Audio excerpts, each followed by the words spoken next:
Hello friends, welcome to பட்டு சமையல். இன்றைக்கி அடுப்பாங்கரையில் கொஞ்சமாக ஒரு காரக்குழம்பு செய்யலாம். இதுக்காக 1 டீஸ்பூன் நல்லெண்ணெயில் வெங்காய வடகம் தாளித்து விட்டுருக்குறேன்.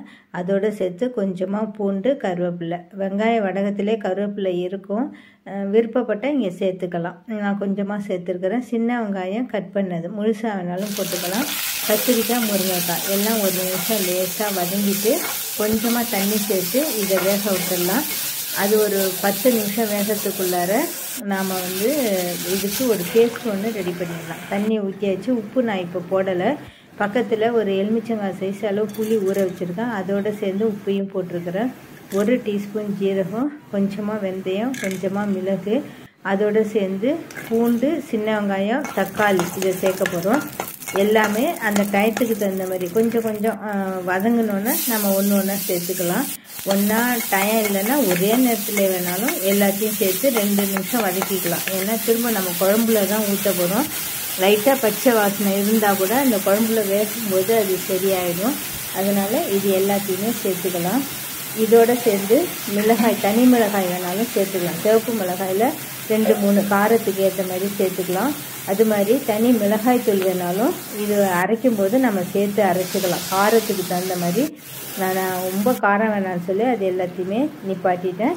இப்போ காய் வெந்துருச்சு.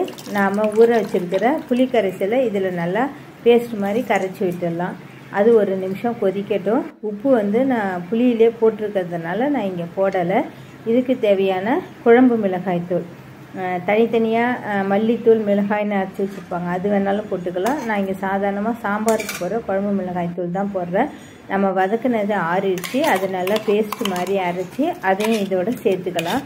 அடுப்பு நல்லா ஹையில் கொதிச்சிட்ருக்கு. மண் சட்டியில் கொதிக்கிறதுனாலையும் நல்லா ஹையாக இருக்கிறதுனாலையும் நம்ம அடுத்தடுத்து நம்ம செஞ்சுக்கிட்டே இருக்கலாம்.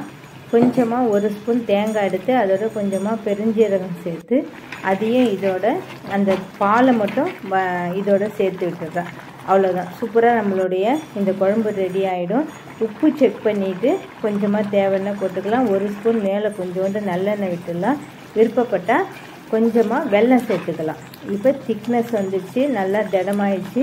நம்ம அடுப்பை ஆஃப் பண்ணிவிட்டு ஒரு பாத்திரத்துக்கு மாற்றிடலாம். மண் சட்டிலே இருந்தால் ரொம்ப திக்காயிடும். அதுக்காக நான் இதை ஒரு பாத்திரத்துக்கு மாற்றுறேன்.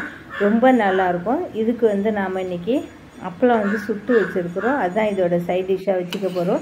தயிர் சாதத்துக்கு சாப்பிடவும் ரொம்ப நல்லாயிருக்கும். மிளகு காரம் இதில் சேர்ந்துருக்கிறதுனால ரொம்ப ரொம்ப நல்லாயிருக்கும்.